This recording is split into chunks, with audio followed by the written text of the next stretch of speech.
Commanding it. Hey guys, how you doing? Hey, Good to see everybody. you.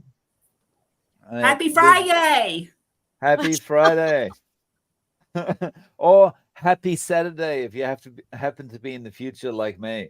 Oh, Dave's in the future. Yes. So, how is tomorrow, Dave? It's awesome. All It's right. actually it's not as sunny as yesterday was, so that's a Oh. good thing, you know.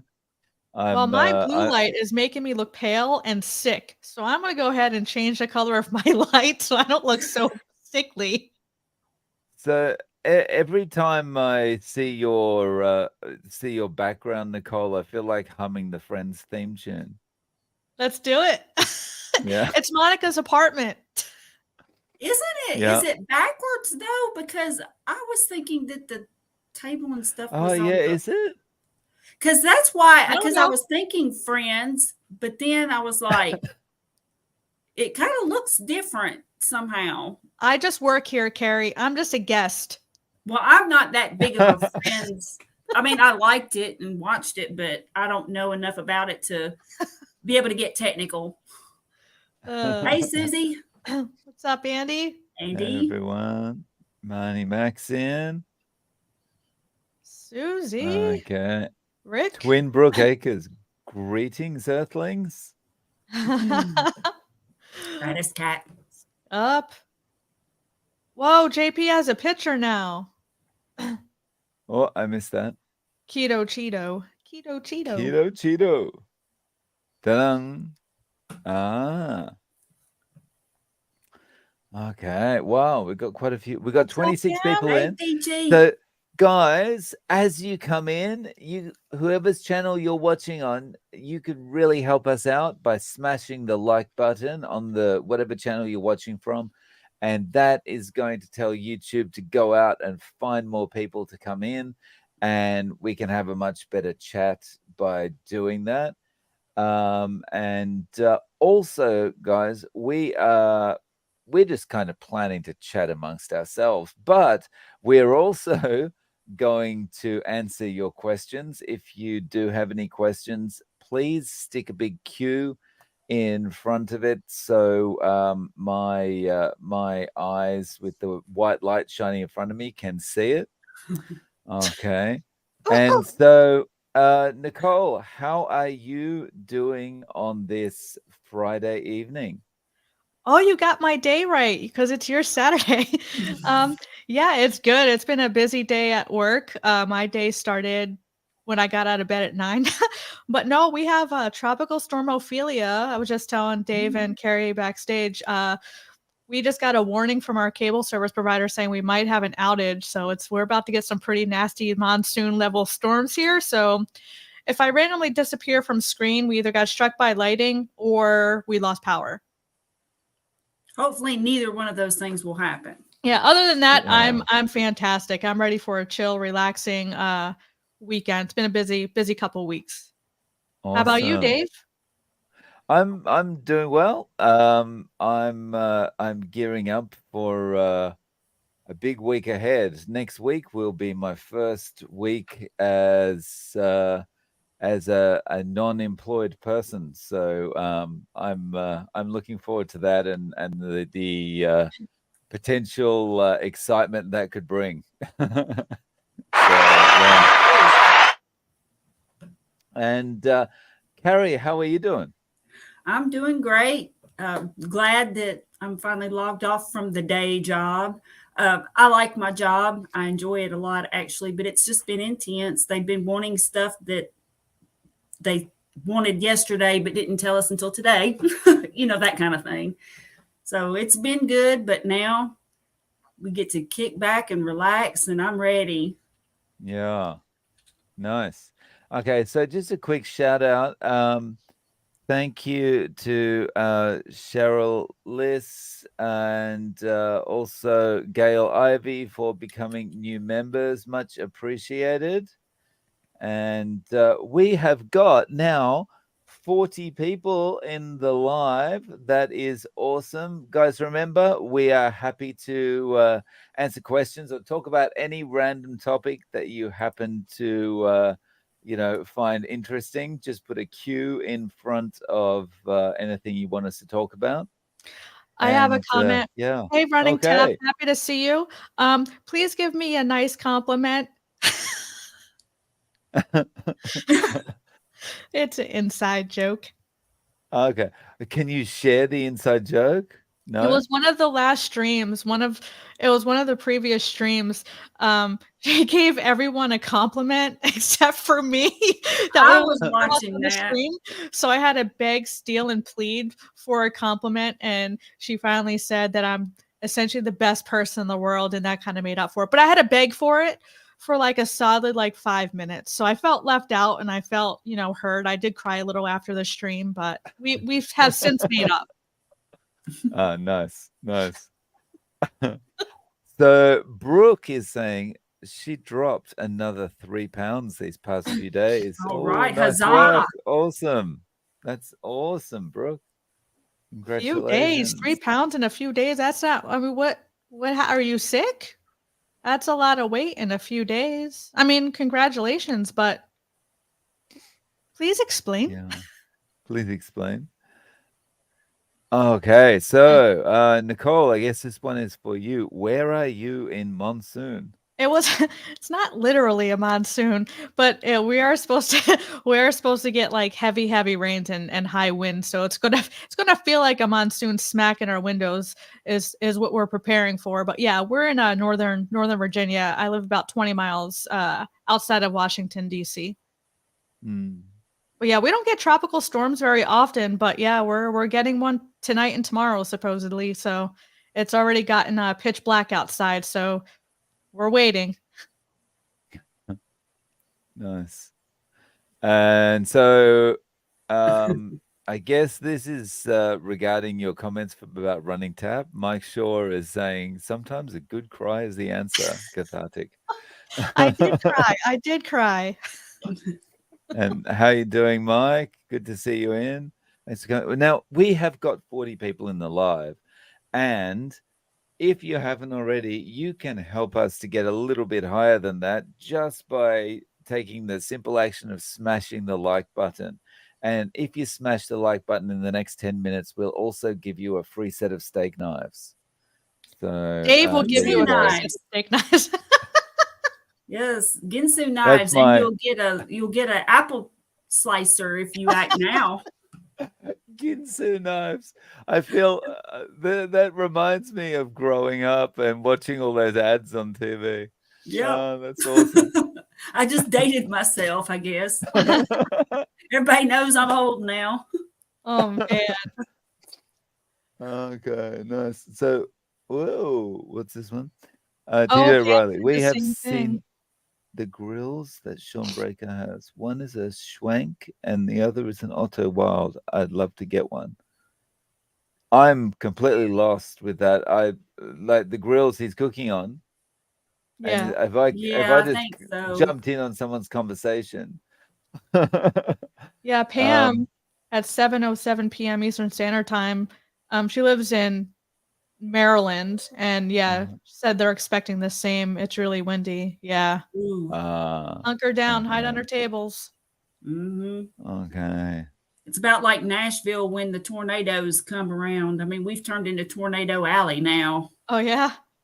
Yeah, I mean, we Mm, had some really bad ones the year that the illness that shall not be named, Yes. and For whatever it reason, that's offensive. yeah, it devastated the area that I live in of Nashville. Actually, it barely missed my house. It was very scary, and leveled the mm. church that I went to. Oh no. Just leveled Oh it. wow. What's So, up, Oh no. Renee? My girl Renee. You're not hey, late. Renee. Congratulations. So, Brooke Ah, says, replied, I dropped a bunch of water weight. gotcha. Okay. Nice. And Gabrielle says, 1000th first day carnivore here. Let's see how long I can go. You can do it. You Yep. can do it. You can do it. Okay. Yeah. Okay. Not so many questions, guys. Any questions? let's go. Ask anything. If you want to ask about Japan, or you want to ask about why Nicole doesn't have any legs. Wait. Oh yes, show them. She's magic. I'll be a floating head. So Nicole, you know the really awesome thing about when you move yourself around like that? Yeah. It makes you look like you're in an episode of South Park. Yes. But what was the show that had the floaty head? Do you remember? The I think I know what you're head. talking about. I don't. Yes. What was it? The floating head. Ah. All right. I'm Dr. Google. Hold on. I'm gonna. Yes, you got to Google that. The floating head. Yes. I'm lost on that one. Oh, while Floating? you're looking for that, we got a The Wizard of question here. Oz, Hitchhiker's Guide to something. No, that wasn't it. It was I like, don't know. I'm thinking it was like one of the cartoons or something like The Simpsons or one of those. Brooke says, "Was it Red Dwarf?" I've never seen that. What's Red Dwarf? No, I haven't seen that either. That's a British sitcom that just had a few. I don't know. Should I seasons, stay think. floating though? That's cool. I would like to float, but I can't float. Call you Aladdin or Jasmine or something. Just need to get you a carpet. That's what you could get for your next background. Get yourself a carpet. And then Oh, you I can could just do that. float around Yeah. all day. Yes, do that. This is what happens when Dave doesn't have anything planned. We kind of just like it goes off the deep end. Right. We're just completely going off the rails. So Mike Shaw is asking, does everyone in Japan have robots? Well, they don't, but so one of the kind of I find it a little bit of a depressing thing about Japan is that Japan's got an aging population. And also Japan's pretty closed off to the rest of the world as far as like it's hard for people to emigrate to Japan and fit in with the culture, because like it's not just about learning the language. You have to kind of really conform literally with the culture to be able to make a go of it here. And most people don't really want to conform as much as is required. And so rather than encouraging immigration to deal with the overpopulation problem, they honestly think the answer is to have more robots here to do things. So rather than, encourage people from America or Australia or whatever to immigrate to Japan, or from Southeast Asia, it's like, let's just get more robots. And yeah, I find that a little bit kind of depressing that, people would rather be talking to robots than other humans. Oh, that's awesome.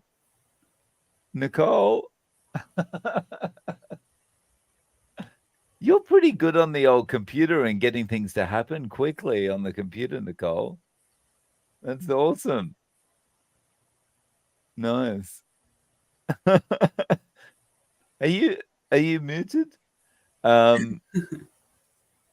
Okay, so PDX Oregon 1 is saying, hello, I'm seeking carnivore buddies in Portland, Oregon, land of vegans, Antifa, and naked cyclists. Wow. That yeah, I'm not planning that road trip to Oregon then. So wow, naked cyclist. Okay, so if anyone's in Portland, Oregon, let us know. And yeah, let's get some people maybe doing some kind of meetup in Oregon. Okay, we've got a question here. Gabrielle, my question is, if any of you had problems sleeping when going carnivore, and what did you do about it? My sleep improved. Carrie, how are you? How was that with you? At first, well, it's not necessarily that it got bad, but it was like suddenly I was not sleeping near as much. And at first I was kind of tired because of that, but it straightened out fairly quickly. But yeah, I just remember just like I would wake up like after 4 or 5 hours, and it'd be like 3:30 in the morning. I'd be like, why am I awake so early? And then of course, by the time you're up so long all day, then you start getting tired. And so I did that for a while, but it evened out. How long, Gabrielle, have you been carnivore? Are you just starting again? Right? I think, was she the one that left the? Yeah, Yeah, it's she's about on just a. starting again. Yeah, yeah. So it'll take a I little time. that actually that's a good point about starting again. Like I would think maybe if you're kind of I just speaking in from my experience, if you're um when I would kind of get on the wagon, fall off the wagon, get off the wagon, fall off the wagon, often that would be in the space of a day or 2 days. And if you're doing that, if that's how your attempts are going, then your sleep's probably going to be disrupted. If you're changing your diet around a lot in a short space of time. Hmm. Nicole, did you want to share your? I know you're not 100% carnivore, but how's your sleep and when you first started eating this way? Yeah, I always slept like crap, so I'm probably a bad example, but I do get deeper sleep now. I do get slightly more. Before I was like 3, 4 hours uninterrupted. Now I'm probably 5, 6, maybe 7 if I'm lucky. But I feel like I get better quality sleep. But I will say, I think I talked about this on a live with Carrie last night, with meal timing. So because you're eating a lot of meat, animal foods, it does take a long time to digest, depending on how the amount of meat that we are eating this way. It can take 8, 9 or more hours to digest all of that food. So when you're trying to sleep, your body naturally cools, right? When you're digesting food, your body naturally heats up. That's the thermic effect. So if you eat too close to bed, then it can cause conflict and cause interrupted sleep. So I would suggest messing with your meal timing. So if you're cutting your food off 3 hours before bed, maybe try cutting it off 4 hours before bed or 5 hours before bed and see if that helps. It might just be a meal timing issue because of the sheer amount of meat you're eating and your body's natural cooling system when it's trying to sleep. So that might be one of the potential causes of your crappy sleep. Mhm. That's a Okay, good so point. yeah, just some updates on Oregon. Keto Voragonian What's up, is Becky? in Right. Eugene, Oregon, a couple of hours away. Brooke is in Oregon, less than 2 hours away. Okay, so we've got a few people. Yeah. Y'all need Yeah, to organize a meetup. Yeah. yeah. Okay, just Apparently, having a we look all to need to see. move to Oregon. Apparently, that's where it's at. No, No? y'all can come to Tennessee. Okay, Chattanooga, Knoxville, Oh. me. Oh, okay. Yeah, Ah, I'm outside of Nashville. okay. What do we got here? Any questions, guys? Dun, dun, dun. Becky says, "Can we take Nicole seriously when she is flying on the carpet?" Apparently not. Next time I answer questions, I'll just go. You got to move around a little bit again.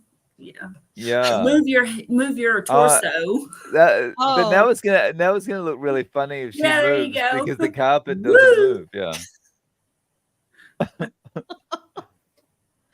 this is what happens AIDS, when Dave doesn't have a plan. right? AIDS says a I'll meet meetup up in in Oregon. Oregon. Okay. Brooke says, if you're serious about coming to Oregon, I'm a real estate agent. I don't think that's a possibility for us. But if you don't have Tropical Storm Ophelia or any other tropical storm, maybe that's on our bucket list. Uh, okay. One hope for all. I am looking for your comment right now. Just one second. Okay, here we go. I went to Nicole's live and hit the like button there, but I went to Carrie's to hit the like button, but there's no live there. Huh. Oh my goodness. Well, thanks for smashing the like button. Carrie, did Yeah, you? thank you. I did. I set up the. It says here it's live. It says here it's running. I've got it linked at the top.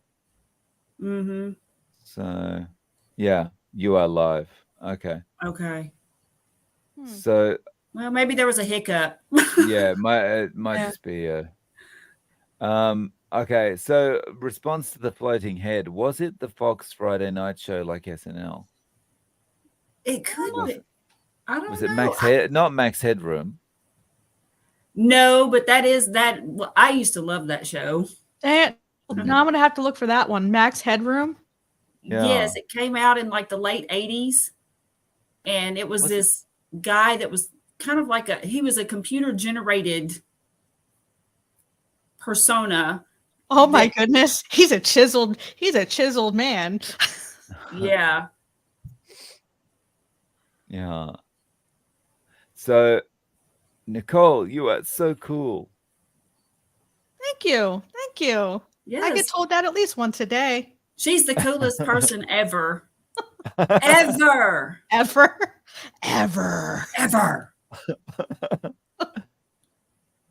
Okay. So, we've got a serious question here from Terry's Journey. Can you eat too much bacon in a day? It's all I want lately. I'm gonna go with you can never eat too much bacon. What do you think, Nicole? I mean, it is processed. It is processed and depending on the type of bacon you're buying, I mean, it can be jacked with sodium. But yeah, I mean, if it doesn't have a negative effect on you, then go for it. But I will say bacon is processed. It is jacked with sodium. Some bacon has more sugar than others, so it's not very clean unless you go to a butcher and get fresh bacon that way. But if you're getting it at the regular grocery store, yeah, just check the nutrition label and just watch out for the sugar and the sodium. And one hint, I'm sure that there are probably other stores that do that across the country, but like here at Kroger, you can go and get thick cut bacon at the butcher Yeah. in the back, and they have it's either plain or they have the peppered, and it's fantastic. That's I'm not laughing at you. I'm sorry, Carrie. JP just said my bacon is jacked. Oh man. No. So Aid says, I just ate 7 duck eggs and 7 pieces of homemade farm bacon. Oh, nice. That sounds good. I've never had duck eggs. Yeah, I've me heard they're neither. awesome. Me either. Yeah, I was talking to someone the other day that told me, like, I was asking the difference between a chicken egg and a duck egg, and they said that duck eggs just have a much richer flavor. So I'm dying to try them. I have a question for you guys and the chat. What came first, the chicken or the egg? I asked Dr. Tony Hampton this, and I'm not going to disclose what he said, but what do you guys think? Did the chicken come first or did the egg come first? Interesting. I'm going Well, to say I'm the gonna- chicken did because God created it.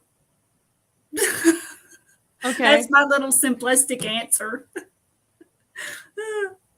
What do you say, Dave? I'll tell you what Dr. Tony Hampton said after Dave answers. This is a good question. Now, I'm going to say Oh, the chicken Sean has a just good because answer. I've got no idea. Really? Sean says the egg, and then he says dinosaurs. That's true. The dinosaurs hatched from eggs, right? That's Yeah. interesting. Dr. Tony Hampton said chickens because that's how he said that's how that's how the Earth started. And I was like, so you're saying the chicken bang? Like instead of the Big Bang Theory, like to create the Earth, it was the chicken bang. Some That folks sounds are like- quite creative. The chicken bang. That The chicken sounds bang, like a hashtag. that sounds Yes. like a really bad Saturday night. That it sounds like you're gonna have a that sounds like you're gonna have a serious hangover on Sunday morning. Ooh, yes, that goes right with the pub crawl. Right? Pub crawl and a chicken bang. Richard Yeah. said the dinosaur came first. We're getting some interesting answers.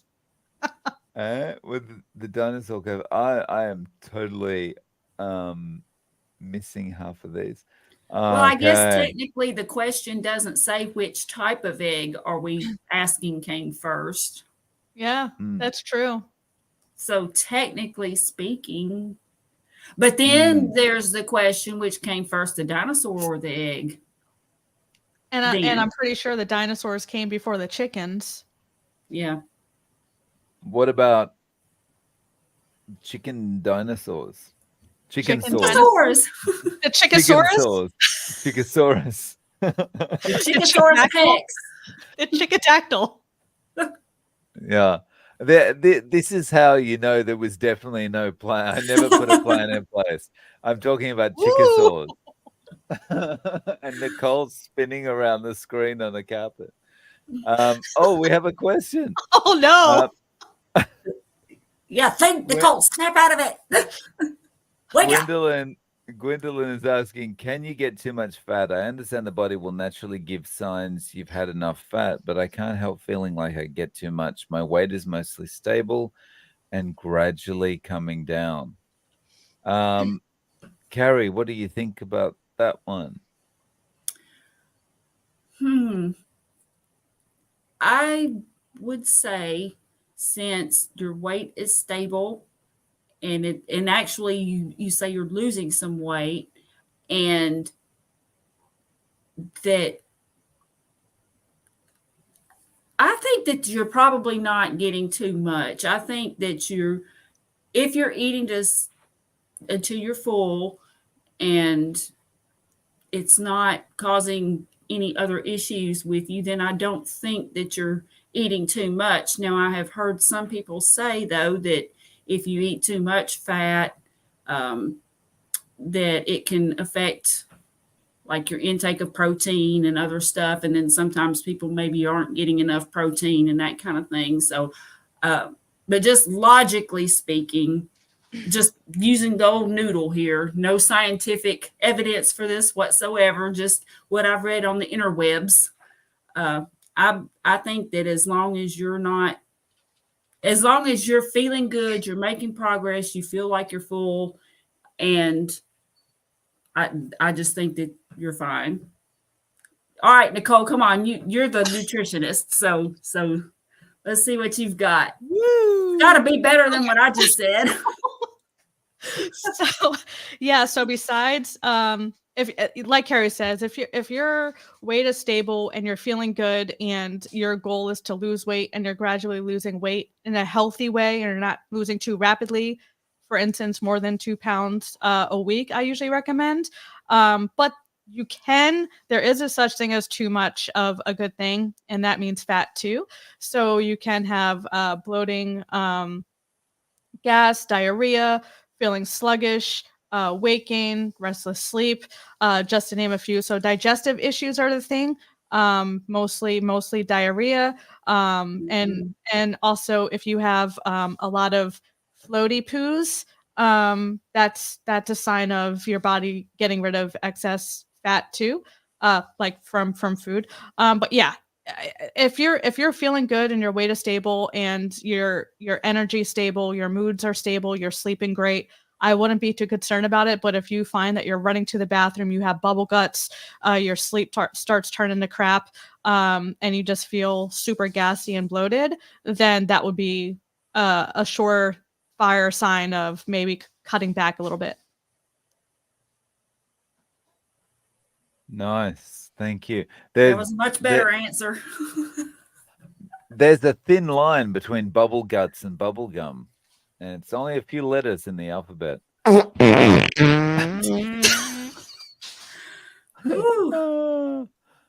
don't blame it on the cat.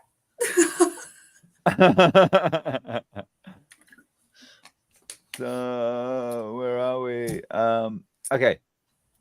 She carnivore cat lover. Do you all have tips to get back on carnivore after a slip?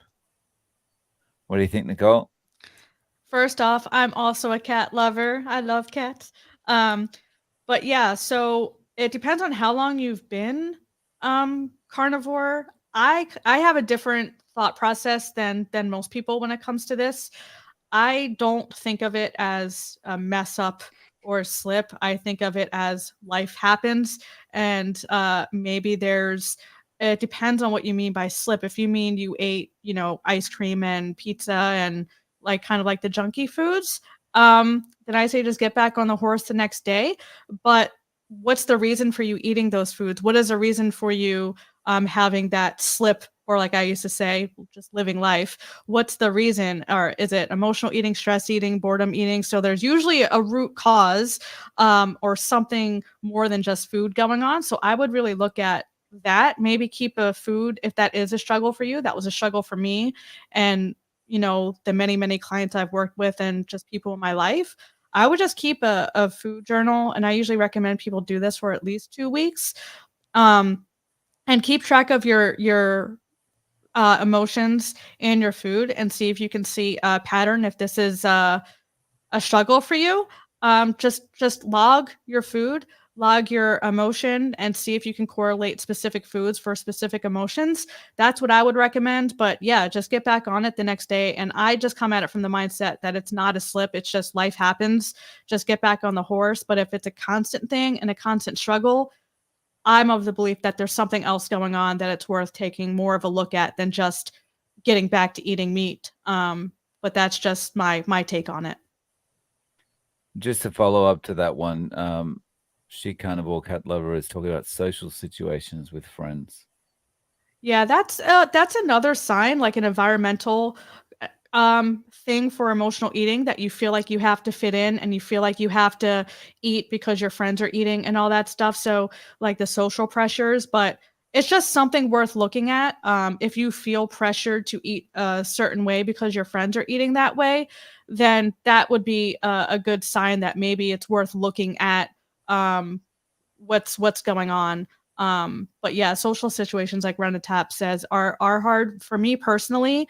It took me years to get to food freedom and to not be tempted by those things. So for me, it's not hard, and that's why I suggest if it is a struggle for you, there might be a more underlying component going on that it's worth maybe taking a look at. Hmm. And Carrie. How about you, you're right, Carrie? it can be very hard. I know initially when I went low carb, it was difficult. We would have situations like, for example, at work, they thought they were doing a nice thing by having a pizza party and they would order all these different types of pizza. Nicole and I were talking about this last night. And they would have like the pineapple and ham, and they would have a veggie one, and they would have one that maybe had like a spicy chicken, and they thought they were doing a good thing by having a variety, but the problem was it was pizza. And I struggled, and finally what I ended up doing was just simply we were in one situation, and I was just like, forget it, I'm just eating the toppings. And so I just scooped the toppings off, and they were looking at me like I was a bad little kid, like, the kid that was taking the crust off of their peanut butter jelly sandwich, like, well, what, little brat. But I didn't care, because it was like, I'm just not going to eat that. And so now everybody knows now that I eat meat only for the most part. And I definitely don't eat sweets and stuff. But it's hard initially, and like all my friends know now, and I guess too, I'm to the point, I'm 57 years old. I'm just kind of to the point now where I just don't care what other people think about me. But it took me. I used to be extremely self-conscious, and maybe the diet has partially fixed that, because when I would be in a social situation, I would think, well, are they staring at me? Did what I said, was that stupid? Did it sound stupid? I wanted to be around people, but I would analyze the whole time I was there. how I was coming across to others, and it was very well. Obviously, it took away from the fun, and so now it's just like if you want to be around me, this is how I am, and guess what? They all still want to be around me. So I must be either lovable or they just don't have any other friends. I don't know. How dare you eat only meat? Yeah.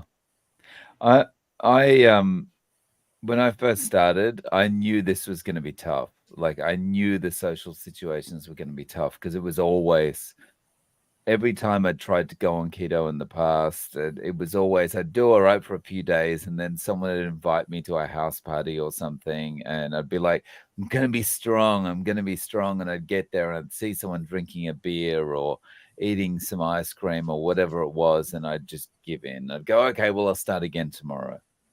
And it's really difficult. So for me, for the first 2 or 3 months, I just said to friends, I'm not coming to the party. I can't do this. I've got things to do. I'm sorry. And that worked for me, just avoiding the situations at first. And I mean, I find that once you're a month, 2 months, 3 months in, then you've got enough self-control that then you can be in that situation and you'll do okay. But there's that little kind of hump you've got to get over first is what it was for me. Okay, we've got some important questions here. Questions that demand to be answered. Oh, no. And this question is, have any of you tried Michaela Peterson's crunchy things? And That's to that, disgusting. What do to you that, mean? I Like, would why say, am I isn't that even... a personal question? That's Yeah. a very personal question. My I don't husband's know. in the other room. I can't be talking about this stuff. So I've got no idea what the crunchy things are. I don't Does anyone know? I have no idea. Yeah. Yeah. It she sounds doesn't gross, try- though. It sounds like really, yeah. Yeah. Whenever I see her interviewed or something, I never look at her and go, I think she looks like the kind of person with crunchy things. But it's too close to crusty, you know. It's just like, yeah, ugh, yeah. oh no. So I'm guessing it's something like some kind of pork rinds things or something. I Pressure don't cooked know. meat chopped up and fried in tallow in bottom of Ah, air fryer till crunchy. Oh, Now that's that sounds ah, good. that's gross. yeah. Ah, nice. I've never tried that. But never tried it. No. I'd like No. to. Yeah. So yeah. Crunchy things are full of fat trimmings, air fried to a crisp. I see. Okay. So yeah. I'd like to try it then, but Yeah. I haven't. Okay. So how much fat do you all consume in a day? I have no idea for myself. Nicole, how much fat do you consume? I don't track.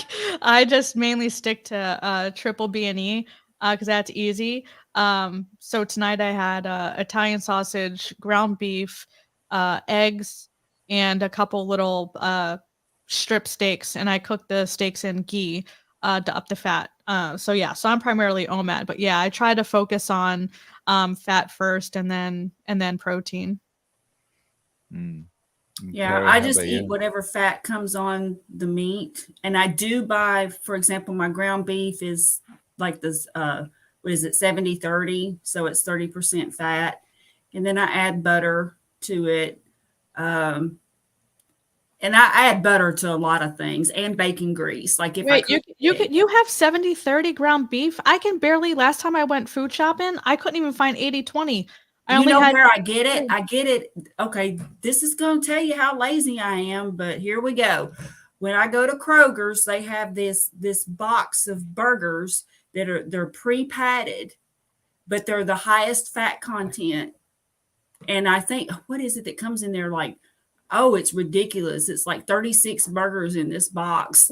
Damn. It's a grilling box. And so what I'll do is I'll buy a box of those and I'll cook a bunch of them up on either Saturday morning or Sunday. And I have my meat cookies then already prepared. And then that way, because I know if especially lately, work has been just pretty intense, and I don't feel like really cooking anything. And I know cooking a burger is easy, but it's much easier for me to just shove one or, some meat cookies in the microwave along with some of my pre-cooked bacon. Are they just hamburger patties that you call meat cookies? Yes, they are. I was so confused. Like, I want a cookie. Yes, that's what they are. They are just burger patties, and they're pre-patted, and I just bake them in a bake a. I swear I cook like 36 of them at a time, and just Damn. have them in the refrigerator, and then I just pull out what I want. If I don't feel like cooking anything, now sometimes I do fix something, but it's not. So I'm just I'm sorry, I'm imagining not a now. cook. I'm just imagining them now. Meat cookies, or you could call them like beef tarts or something like that. You put them in Beef the Yes. toaster, and tarts. yeah, awesome. Um, for me, I don't do any measuring either. I think one of the great things about this diet for me is that I don't have to think about macros at all. I don't have to think about how much protein, how much fat, how much this, how much that. All I need to remember is cut out the carbs, and that's it. Um, so, hey Matthew, how could you tease Nicole like that? I want a cookie. Yeah, beef I'm an pop easy target. tarts, Beef pop All tart. right, beef tarts. Yes. beef tarts. Um, okay. One thing that I'm not fond of is the fattier dishes to wash up. Yeah. Anyone Yes. feel the same about this? Yeah. It gets all caked. I usually soak my pans after I finish cooking, but last night, I too, like Harry, am lazy, so I left it overnight, and this morning I was like, "Yeah, I need to wipe that down." Yeah, it does get, like, the fat Mhm. rendering gets all caked on there. It sure Mm, does. Blech. That's one yeah. reason why I bake mine. And what I do is Yep, I put aluminum foil on I my do that broiler, too. and then I just cook them all in their fatty glory. And I mean, even if like once I take them out, I mean, if there's fat just dripping on it, I don't care. I just, put them on the plate like that. Yep, and you can And just throw then, the foil away and not have to worry about mhm, it. yep. Mm, But Brooke is yeah. still trying to get people to move to Oregon. She said, "Oregon? Oregon. Oregon? Oregon. Oregon." We get 73-27 ratio hamburger here. Jeez. I barely am able to find 80-20. They have 2 packages of 80-20 left in the store when I went. So yeah, it's even a struggle to find 80-20 here now. Mm. Why do you think it's getting difficult? Like what's the regular now? If you can't find 80/20, what 93. have you getting? No, wow. 93, it's lean, yeah. Very So lean. last time I had to buy the 93 because I could not find 80-20, but luckily last week I found 80-20, but yeah, it's hard. It's been hard. Yeah. So in Japan we don't have that issue because there's like just what's on the shelf or or you're not getting anything. Yeah. So but when I was in Australia, um the cool thing about this going to the supermarket in Australia for me after living in Japan for so many years was they've got like all this ground beef and it ranges from like 10% fat and whatever and like I can't remember what the highest percentage of fat was, right? But no one was buying it. It's all on like the Mhm. bottom shelf Yeah. and you go there at the end of the day when they're reducing the prices and that's all that's left. And it's like this is awesome. This is like my Right. shopping paradise, Dave walks in, it's like, "Oh," or he walks in and it's like, "Oh." The Yeah. clouds So part. it was awesome. Yeah. So yeah, I'm looking forward to my trip there again in a couple of weeks. So what do we got here? Keto Cheetah is it? Sorry, JP is Keto Cheetah's name. Yeah. Yeah. JP says 10-pound roll, 73.27, Wow. $3.37 per pound. Another thing too is a lot of people, and it depends on what you're using the hamburger meat for, because a lot of people think that they cook down too small because they are a higher percentage of fat. Now, for me, I love the fact that there's so much fat. Mm, But like a friend of mine had gotten some of those patties and complained that they cooked, and I suggested that perhaps they cooked them too long. I think mm, that also may be because they just cooked the burger patties. They weren't making like tacos or anything with the meat. But I do know that some people, that's one reason why they don't get the fattier meat, is because uh-huh, they're, it cooks so much of it away. mm. So Baddest Caddis says, I try to use up all the rendered fat from cooking. I'll put it back into my ground beef bowls, cook eggs or lean steaks in it. I towel off all my dishes before washing though. Okay. Yeah. So do you remember I mean maybe I'm showing my age here, but You're only a few years older than me. okay. I think So I'm the oldest maybe person I'm showing here. Nicole's age. So I'm 40. Keto Palooza is my birthday weekend. I'll be 43. Huzzah! oh, um, so when I was a kid, I remember like my mum always saying to me, "Don't pour the fat down the sink. Don't Oh, put the fat in the sink because it was just going to solidify and block the sink, right?" yeah. And then at some point as I was growing up, that kind of stopped being a thing as we started using seed oils. Right. I don't know if it was through the Mm, 90s or something, but I remember in the 80s, it was like, don't yeah, put that in the sink. Whatever you do, don't put that in the Yeah, there sink. was a that's true. special And way to discard the fat, to throw it yeah. out. Hmm. And then that just stopped. But it was one of these things that you didn't really notice. And yeah, so now like young people today, right, would not be able to understand the concept of like fat kind of, I don't know, congealing or fat kind of solidifying, because they've only really ever been used to the seed oils. That's Yeah, it's true. just The a only weird thing they thing, know is that saturated fat clogs your arteries. Oh, right? I mean, I think, and literally, I think that's such an easy concept for people to sell, that Hmm. saturated fat clogs your arteries, because they see what happens when you pour it down the sink or you pour it somewhere or it sits on your plate. It solidifies and goes hard. So, people are, they're not right, but people are naturally putting this connection in, going, hang on, Hmm. it gets hard. And like if it's in the sink, it blocks the sink. So imagine what that's doing to my arteries when it goes in, as if like when you eat a sausage, that's also Hmm. going to get stuck in your arteries. yeah. It's like, yeah.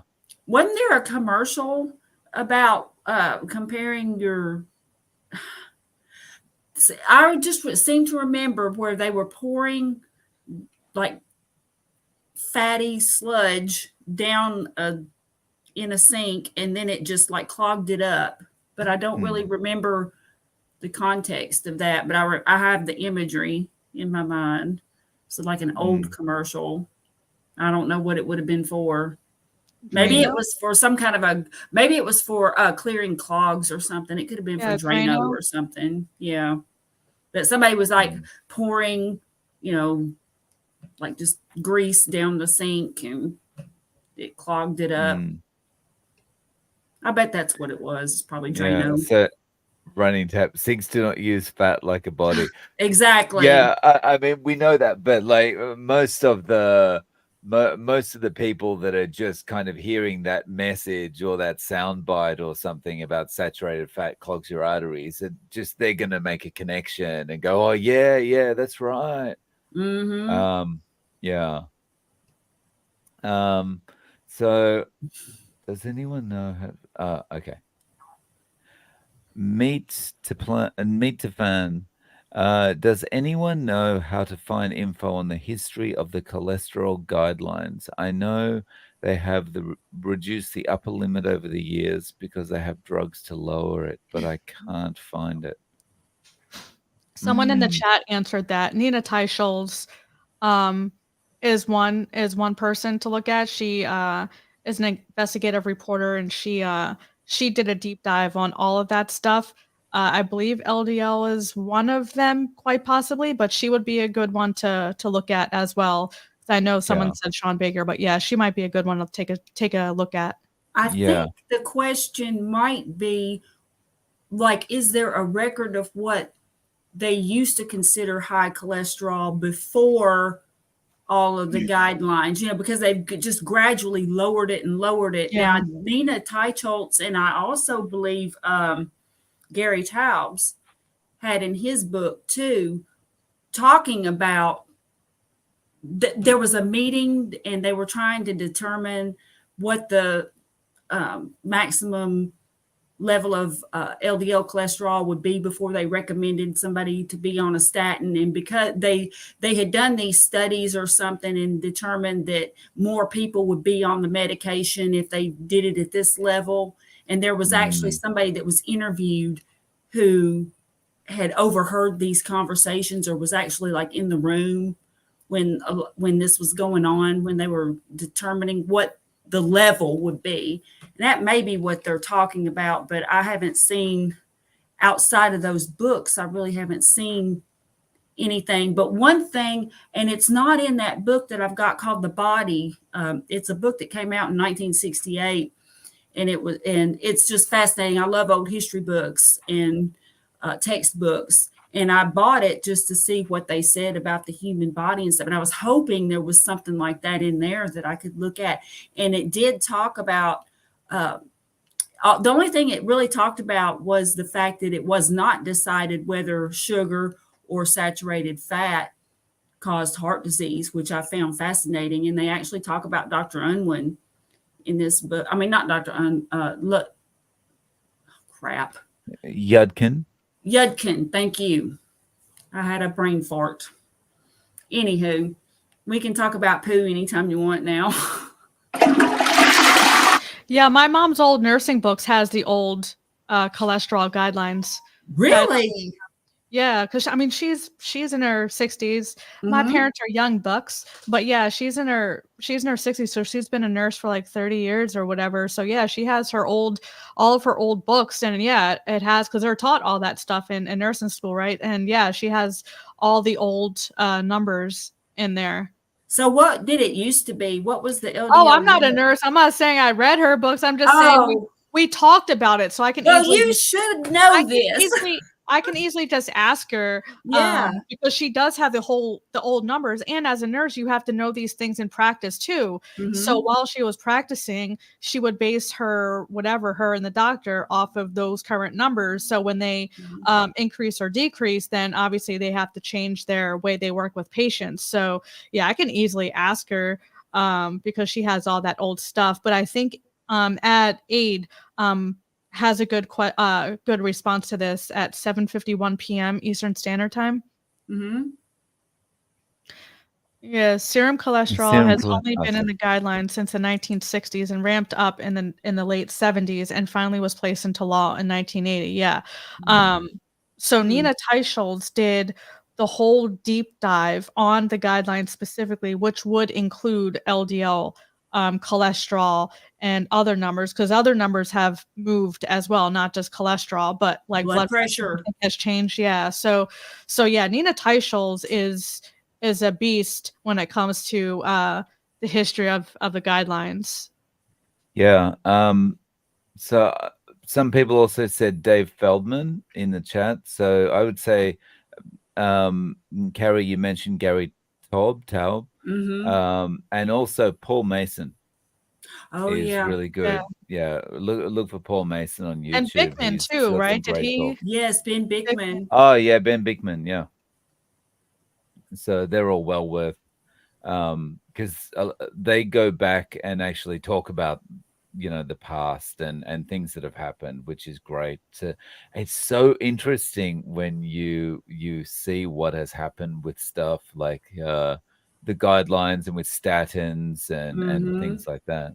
Yeah. Yeah. Mike Shaw's saying here, just watched a Paul Mason video. Heart disease causes by blood clots. Low HDL contributes to that along with high triglycerides. Yeah. Oh, and speaking of LDL, Carrie, we were talking about LDL just before we came on. Yes, yes. My LDL last year was 220. That's LDL by itself. And I just went, it was a week ago this past Wednesday, to have my annual physical, and my LDL is 270. So I know, right? I'm a lean mass responder. I mean, I figured I was anyway, but my LDL stayed usually somewhere around 190 to 220 when I was like low carb / keto before I went carnivore. And so I was curious as to what would happen with my LDL, and it skyrocketed. So, but my triglycerides are low. They are, oh gosh, let's see, what are my triglycerides? They are 89 and my HDL is 78. Are you nervous about your LDL numbers? And is your doctor nervous about your LDL numbers? Well, here's the funny thing. I had also, along with my routine lab work, I had asked for my C-peptide, and I had also asked, my fasting insulin and vitamin D level. And I did not get a C-peptide. I was going to do it, but then basically if you get your fasting insulin, it tells you what you need to know if you're not already taking insulin. So I opted not to do the C-peptide. Anyway, so I got a call like a couple days later. I believe it was a week ago today. I got a call, and they were telling me, the nurse was telling me that she was calling to give me my results about my insulin, and that it was 3.8, which I was like, yes. Good night, one hope. And so I was like, okay, that's great. And she said, and so that was it. And I was like, oh, well, they're not going to nag me about my LDL, because I knew what it was, because I went online and checked. It was all in the ECR. So I already knew all my results. But of course, they have to call you and tell you. Well, fast forward, I got a call earlier this week from the doctor's office saying, hi, I'm here. I'm calling you about your labs. And I said, oh, okay. Played dumb. And she says, yes, your LDL is really high. And Dr. Blah, blah wants you on a statin. And I said, I'm not taking a statin. And she just says, well, okay, I'll note that, because I've been telling them that for the last, since 2015, that I'm not going to take a statin. And they don't nag me, but they mention it every year. A part of me is nervous about it. But at the same time, I think since my fasting insulin is low, it's at the optimal level. I mean, you obviously don't want it to be zero. However, according to the Common Sense Labs book that Dr. Berry and Kim Howerton had done, anything below 5 is optimal. So, yeah, I'm happy about that, because that's just my number one thing. I don't want to be a diabetic, and diabetes is like the number one precursor to heart disease. And that's what killed my mother. So I feel good about it. But at the same time, it's been beaten into our heads, kind of like women when we're told not, especially women, everybody was told not to eat saturated fat. But I mean, especially women when they were dieting, I mean, you had to cut out every bit of fat. And so it's that same concept with the LDL. It's just been beaten into your head that, a higher LDL is bad. So a part of me is a little nervous about it, and I'm going to do some more reading on like Dave Feldman's site and just delve into some more of that research. I have done a cursory look at it. I haven't really taken a deep dive, so I'm going to get more into that and just see exactly what it says. But so, yeah, I have to admit, it does make me a little nervous. But Carrie, I've got a question. Mm-hmm. So your LDL is the highest it's ever been right now. Yes. But would you say this is the best you've ever felt? Yes. In your life right now? Yes. Mm. So that's a good sign, right? I mean, like Mhm. if for me, usually when there are markers that are markers of potential doom and destruction in your lab work or somewhere, usually you're not feeling the best, right? Right. And That's true. yeah, so I look at it like that. Um, can I, as you're talking about LDL, do you mind me sharing my latest numbers? Go for it. Yes. What are yours? So, in October of 2022, my LDL was 382. And when I got my labs done, I'm guessing, I can't remember the exact time, but it was maybe June this year. It Hmm. was 369. Oh, And okay. Well, you got I'm me also beat. in a situation where the best I've ever felt in my life. Mhm. I can't remember ever feeling better. So, if I have to go out, like if LDL is going to take me out, then so be it. I've never, I, Great. I'd rather go out feeling this way than limping towards the finish line. I haven't gotten lab work. I really want to, but I'm kind of nervous because both my parents have high cholesterol. My dad's had high cholesterol since, I'm sorry, blood pressure and cholesterol, but he's had high blood pressure. I mean, since he was a kid, like, I mean, a teenager, and he was skinny as heck. Now he's obese and type 2 diabetes and all that, but he's had it since he was a kid. He's always had high blood pressure. And I know my blood pressure has been borderline, like, when I was in and out of the military. So, I don't know, I'm kind of scared to get my lab work done because I know I'm, like, concerned that they're gonna say, "You have high blood pressure," and try to put me on meds because I'm afraid for me, it might just be a genetic thing. But I'm not sure. I'm not ready to deal with that yet, so I'm kind of Yeah. avoiding it for now until I'm ready to deal with it because, that would mean going on meds, and I'm so anti-meds. But yeah, for me, it might just be an unfortunate luck of the draw. Mm, Yeah. And that's another thing. I always had white coat syndrome, and I had it so bad that they sent me home. And this was a few years ago with the blood pressure monitor that I wore all the time.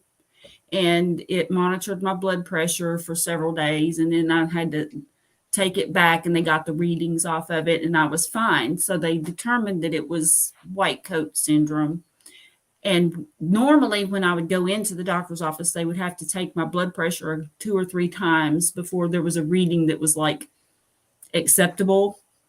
And this time, they took it one time, and it was 126/80, which is like the best that it's ever been at the doctor's office first try. So that was pretty incredible. I was happy. mm. So this is a comment that I just missed from before that I want to touch on, if that's okay. Sure. Semi-retired Bob is just talking about. I would read the study Dr. Baker has been talking about. Centurions tend to have higher total cholesterol and low blood glucose, and I Mm. would say this important point. Like I think Dave Feldman and Dr. Berry did a video as well where they were talking about this quite a few months ago, and like there are studies that basically say like longevity when you're older is associated with higher LDL. Yeah. Um, That's so familial cholesterol. I think it's called mm, something like that. Yeah. yeah, yeah. So yeah. And sorry, just to also mention something that's kind of strange. So in Japan, you have to have your blood work and a physical like once a year for the way the health insurance system works here. And I have had what would be classed as perfect cholesterol for the whole time I've been doing.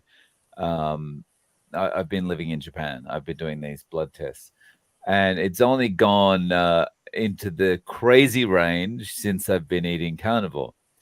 And the thing was, the only time I was offered a statin was when I did my physical a few years ago before I started carnivore, when the cholesterol was normal, or normal as far as they were concerned. Hmm. Like they were still trying to get me on a statin. So it just feels like it's just a process of selling. It's just a process of money generation. It's nothing else. Aren't the numbers different in Japan than they are here in the US too, though? I I think thought that's yeah, they are slightly different, but like we get a mark, like a score. Right now, my overall score for my blood work is D because of my LDL. Like my LDL is scored as a D, but back then it was scored as an A. But they were still like, you're going on a statin. You really should be taking one. Wow. And the doctor was trying to convince me, like by saying, I'm on one as well, and it's It's been like good pretty for good. you. I'm fat. I'm It's fat. Look at me. So you too can be yeah. fat. What kind of reasoning is that? God. Yeah. Yeah. I would push back more if I had the Japanese skills to do it, but I just kind of shake my head and go, oh, yeah, yeah, yeah. Yeah, okay, I'll think about it. But yeah. Yeah. So do we have any more questions? There were I a don't couple. Well, you got a know. super Oh, chat. okay. Oh, thank you for the super chat, Steve. Hello from South Carolina. My wife and I started carnivore 8 weeks ago today. She has lost 24 pounds and I'm down 50 pounds. That's awesome. Thank you Wow. so much for this Friday teaching encouragement. That is awesome. Congratulations. Yeah, that is really good. And I'm sure if it hasn't already started already, you're going to be feeling a lot more benefits than just the weight loss too. So Hmm. that eventually, with time, you're going to start to look at the weight loss as just the cherry on top, Yeah. because the other things will be much bigger life improvement things. Above Yeah. If that. Um, you have anxiety, it'll just go away. mm, Well, it Yeah. did for me. I can't swear that it will for you, but I had anxiety all my life since I was 20 to varying degrees throughout my whole life, and it's gone now. And I never would mm, have dreamed of doing a live stream or starting a YouTube channel or any of this stuff before a year ago. If you had told me that this is what I would be doing, I would call you crazy. So take it for what you will, but mm, it's been wonderful for me. That's I don't know if I'll ever add any other foods in or not. I might and I might not. But right now I'm happy. I mean, the way it mm, is now, if it ain't broke, don't fix it, as we say down here. mm, Yeah, there's one above that one from Susan about doing my own labs. You don't have to get the result. Yeah, I am partnered with someone local who actually it's called Anytime Labs who actually does labs. So I might hit him up and see if I can order my own labs from him. They're local, so they mm, have a pretty quick turnaround. But yeah, that's a fair point. I might do that, and maybe I'll share them on YouTube and do a lab results. But yeah, I mm. don't know. Okay. Uh, the baddest cat says the current paradigm normalizes the conditions SAD gave us. I'm on such and such drug too. So can you. Yeah, Yep. exactly. So can you. I'm taking this fantastic drug. So can you. I've gained Uh, 50 pounds. So can you. Exactly. Susan, I visited a friend in hospital today. He's type 2 diabetic with major complications. The kitchen sent up his ridiculous, terrible, unappetizing dinner of a little cup of chicken noodle soup. Yeah. Oh my goodness. It's terrible. That is like that makes me sad. My grandmother passed away in a nursing home, type 1 diabetic, legs amputated, all that stuff. She died at 72. Mm, And again, type 1 diabetic, legs amputated, and they were still feeding her all that carby garbage. It's terrible. They don't care. It's just by law yeah. they have to follow the guidelines, and the guidelines is a high carb diet, so they don't care. It's sad. It's really sad. Mm. So just a continuation of that, macaroni and cheese, a whole wheat bun and a brownie. Yeah. Total carbs 148 grams. That's low. Mm. 148 grams of carbs is low on the standard In a American diet. hospital. Yeah. Oh my goodness. That's Yeah. terrible. But that's the kind of thing that happened, like with my mother. She was just under the impression that she could eat whatever she wanted to as long as she took enough insulin to cover it. And it just, she kept gaining weight and having to take more and more insulin. I mean, she was very slim when, I was like up into my, like, I don't know, like in my 30s. And then she developed type 2 diabetes when she was in her 60s, early 60s. But as it progressed, I could just see the change in her, and her quality of life went down. I mean, she used to be, or she had been, an energetic person, very personable, liked to socialize. She liked to also go to shows. It was country music shows and not rock, but same difference. We had a lot of similarities in that way of loving music and getting out. She got to the point where she couldn't do that anymore. And it was just, but she believed that, you eat this and then you take the insulin to cover it and you're That's a fine. bad approach. And I Yep. actually talked to my mom about this, and she said that all the new doctors coming up, because again, my mom's a nurse, all the doctors, all the new residents coming up, they're taught the insulin thing, they're taught the low carb, but the approach of calculate your carbs and then guesstimate your insulin, I was like, you're not supposed to be on insulin the rest of your life. The point is it's supposed to be there to supplement temporary, control your diet, and then get off of it. But people, they don't change their lifestyle. They just continue eating because it's my dad. You just continue eating the way you eat and think that insulin's gonna save the day. And that's how people are, because that's what doctors are telling people to do, and that's how that's what they're being told, and that's not the right approach at all. That's not the right approach. Well, I know when I was expecting my daughter back in 1984, this is really dating me, right? You already told us your age. When I found, I know, but every time I open my mouth, I sound like my mother. It's like back in the day. Anyway, as Carrie goes, a lot of times, every time I open cracks. my mouth, my mother's voice comes out. It's just really weird. But I found out I had gestational diabetes, and you know what they told me to do? They had a booklet, and they said, don't eat sugar. They said, don't eat white foods. Don't eat sugar. Don't eat potatoes. Don't eat bread. This is what they told me. And I was very thin very slender at the time, and they were wanting me to gain weight. And I just remember sitting there when they were explaining this stuff to me, thinking to myself, well, how am I supposed to gain weight? I can't eat anything that's going to make me gain any weight. But that's what they told me when I had gestational diabetes with my daughter. And now you fast forward and look at how they handle it. It's ridiculous. Just ridiculous. Yeah. It makes me so mad. It really does. My mother shouldn't have. I mean, I know she put the food in her mouth herself and she knew better. But at the same time, she was told that, you can eat what you want as long as you keep your blood sugar down. You take that insulin and it'll keep your blood sugar down. Their concern was the glucose level in her blood, and it wasn't all the other stuff that the insulin was doing. Yeah. Sorry, I get fired up about it. No, it's. I mean, we should be fired up about it. It's ridiculous that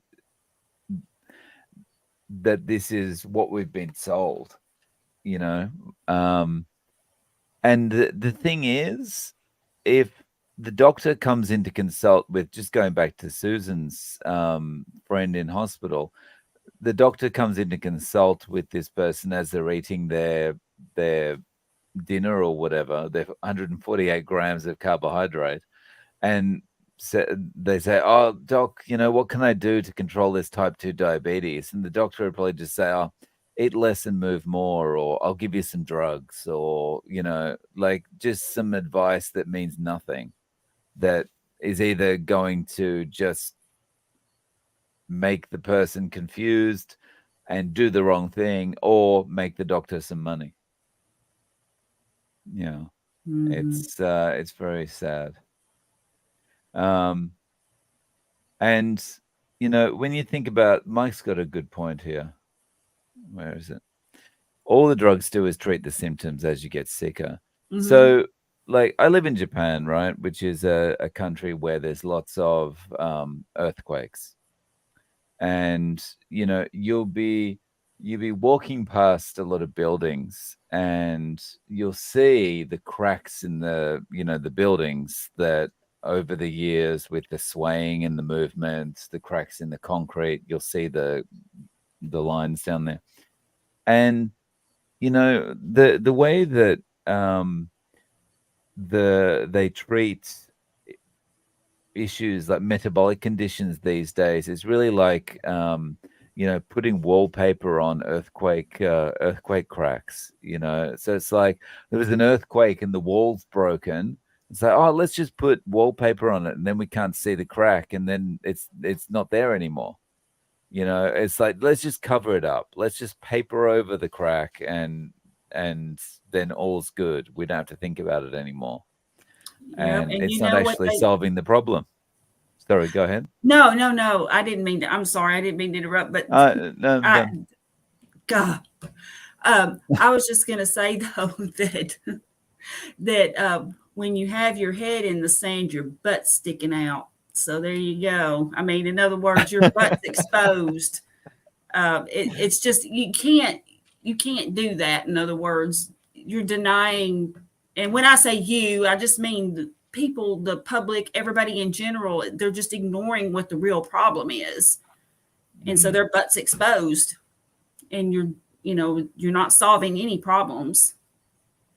yeah, exactly.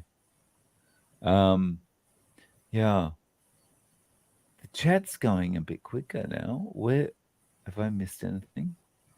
But if I, hang on. Oh no, that's Susan's. That's the second part of Susan's question. Um, I don't think I've missed anything.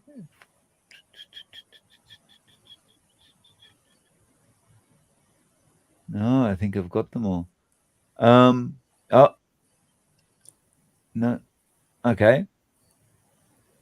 So, yeah. So this coming weekend, what have you got on, Nicole? I'm gonna be doing a solo live on Sunday, quite possibly. But yeah, that's pretty much it. We're just gonna be might go out to eat tomorrow with Hubs, but other than that, I try to chill on the weekends because the last 2 weeks have been super stressful trying to launch my new program. So I'm in chill mode. Nice. And the new program, is that like a face-to-face program?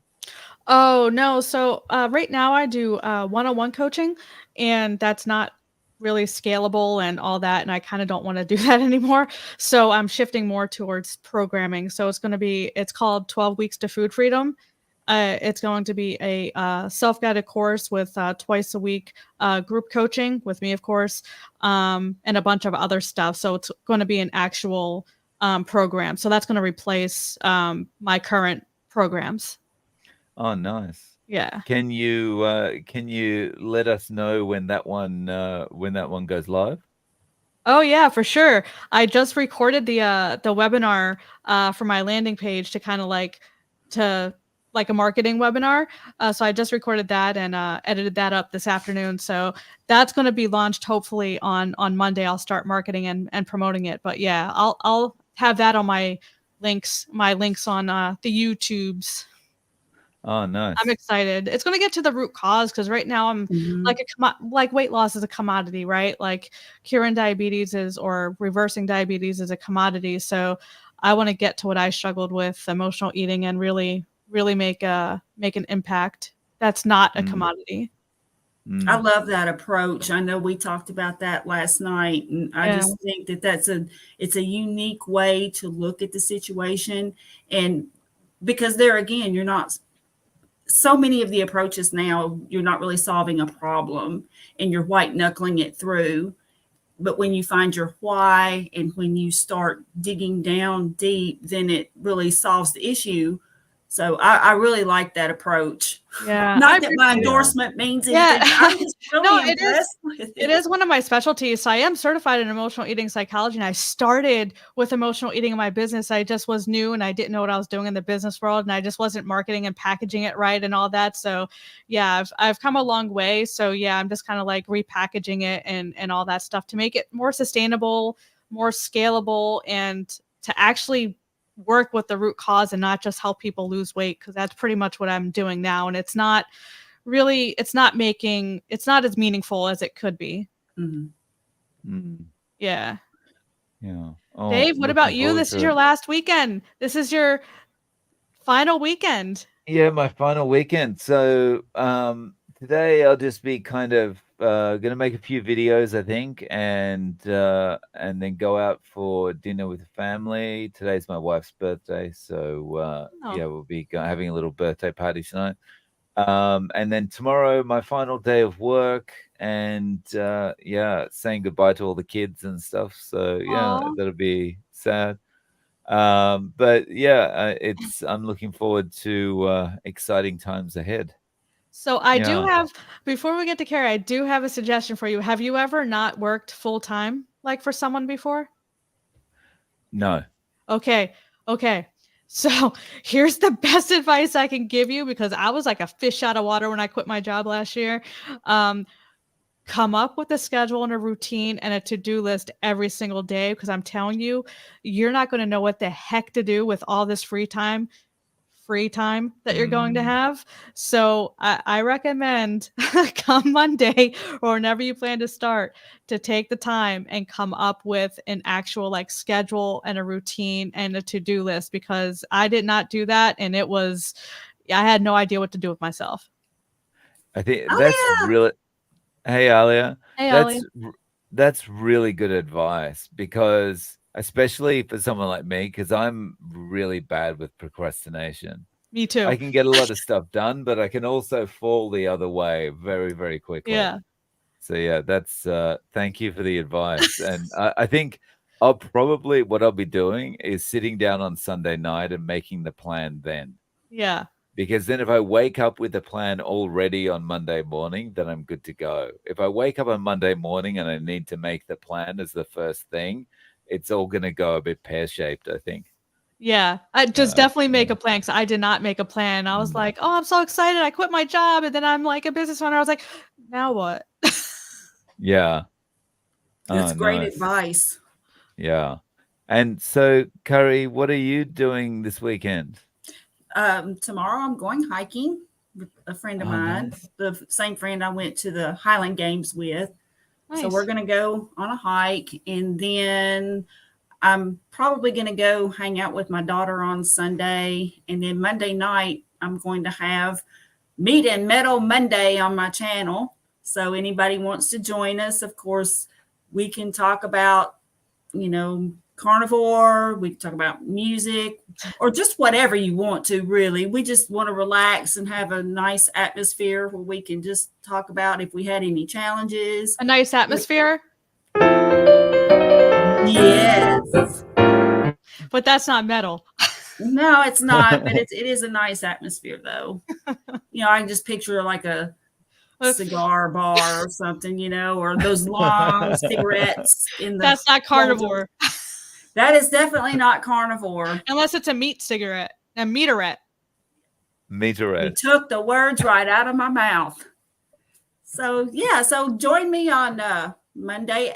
Also, Mike Shaw TV is going to be co-hosting with me Monday night. So it's going to be a good time. Nice. We always have fun in there, joking. I mean, never a dull moment with him. So yeah, come join us.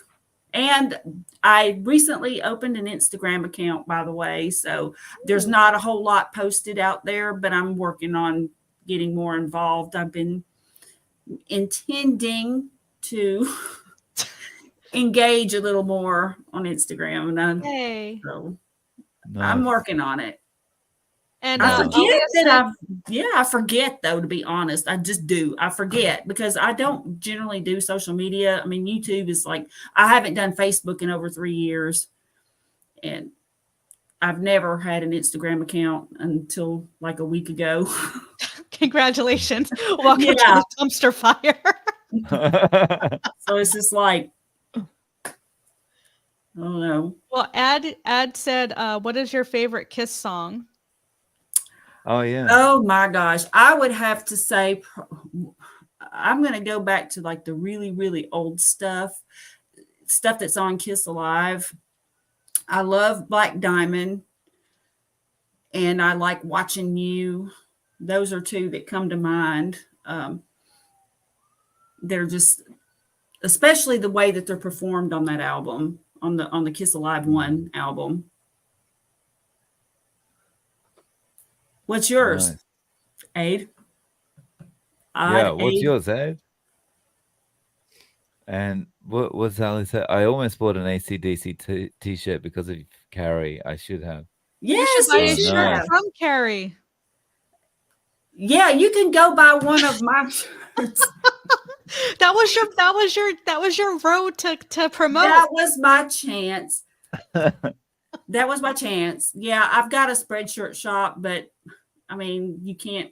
I am not monetized, so you can't link to it. But I finally I wanted to design T-shirts and band logos and album covers. I was into art so much.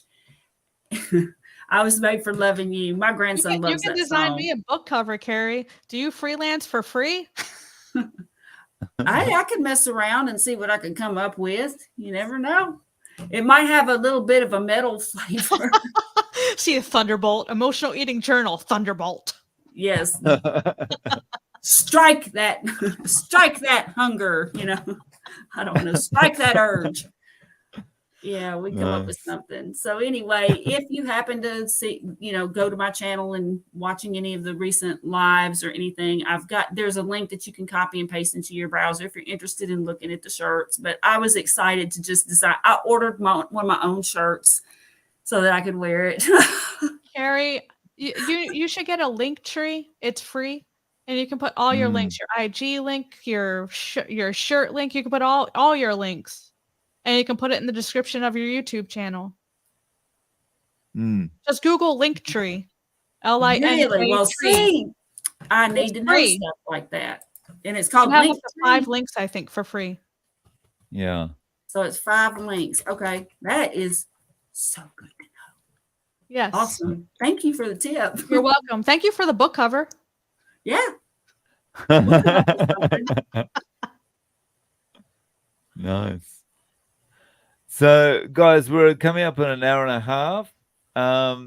So it's probably a good time to close out. So, Nicole, any final words of encouragement for people out there that are starting their keto or carnivore journey or spin around like a top? Yeah, just be patient. I don't know if we have any new people to this way of eating in here, but I know there's been people who slip and all that stuff. I just say do the best you can. And I would just reframe it and not call it a slip, because then that kind of puts you in the negative mindset, like I'm a failure or I failed, and you didn't fail, right? It's a journey, it's a process, and it's life. That's why I like to say it's life. If you have a piece of pizza and you feel like crap, it's life. So just be kind to yourself and just know that this is a journey. It's a lifestyle. There's no mess ups. There's no slips. You're not a failure. You're just living your life the best you can. So that's just my big message, because I've been seeing that a lot. Like I slip, I feel bad, I messed up and all that, and just reframe it. You didn't mess up. You didn't fail. You're just living life, and just go back to plan whatever that looks like for you the next day. Yeah. And Keto Vorugonian, thank you very much for the super sticker. Becky, that's easier. Becky, thank you very much for the super sticker. Thank you. I appreciate you. And Carrie. Oh, wait, I have a super sticker thing. Hold on. Wait. Oh, nice. I have no idea what that is, but it sounds cool. That's a bit Super Mario, right? Or I like that one. Man, if I had one of those things, I'd just be sitting there my whole broadcast just pushing buttons. I know buttons. I would. I'd be like that little kid on the elevator that pushes every single button. You just go down the soundboard, just Yep, up 50 floors, stopping at every one. Yes, that would be me. Well, what's your final message, Carrie? Before I interrupted you, I just had to appreciate Becky. I love Becky. Well, yeah, of course.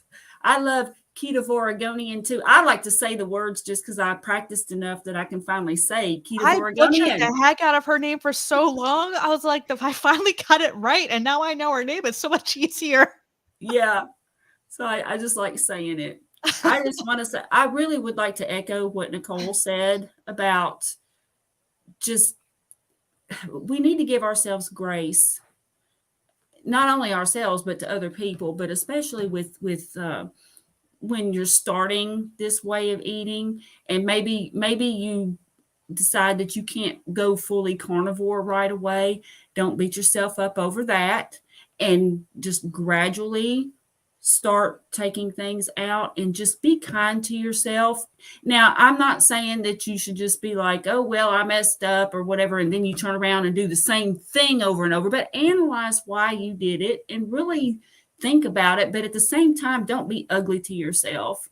Just really reason through it, and then give yourself some grace, and always come to any of our lives or our channels, and one of us is usually on, and you can talk and just vent or whatever, and that always helps too. Like if somebody tempts you with something, or they tempt you and then you take a couple bites or just whatever, but being able to talk about it and having some support also is really helpful.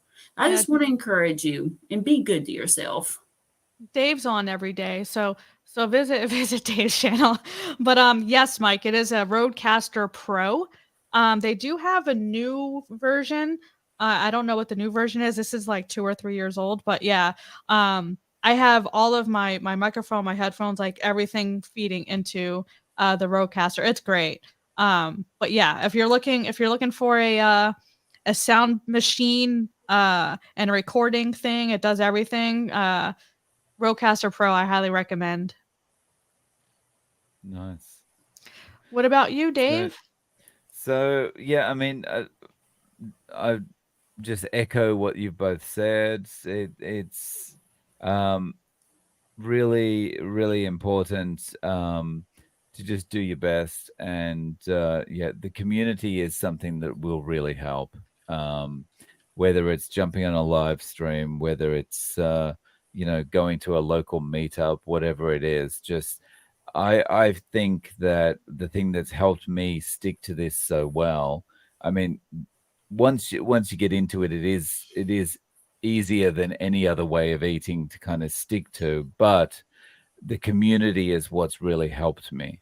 And yeah, so jump on that live stream or go to that meetup, or do whatever you need to do to get involved with the community, because it'll really help. Yeah, you can even hop on. Like, I'll be more than happy if you're not shy. You can always hop on any of my lives. I'll be more than happy to have anyone in the chat, anyone of the watchers on with a live, and just chat. So yeah, so I'm sure the same goes for Carrie and yeah. Dave. Yeah, definitely. So yeah, it's really important, and that we support each other. So and to that end, it's you're supporting us too by being here on the live stream, and so we really appreciate you coming in, and so thank you. And I hope you kind of got coming in through my ears, but it kind of called me on Facebook, so nothing coming through. I'm just trying to find my face. Hold on a second. Okay. Okay, that's it. So yeah, sorry about that. It was getting in my ear. We were hearing I would fit book. Let me find. Okay. Just like being at the drive-through window. So would you like fries with that? Yeah. So yeah, guys, the community is really important, is basically what I was saying. So get involved however you can. But thank you so much for joining us. Thank you for being a part of this. You're supporting us by being here and chatting and asking questions and interacting with us. We really appreciate it. So thank you very much, guys, and have a wonderful weekend. Bye. Bye, everybody.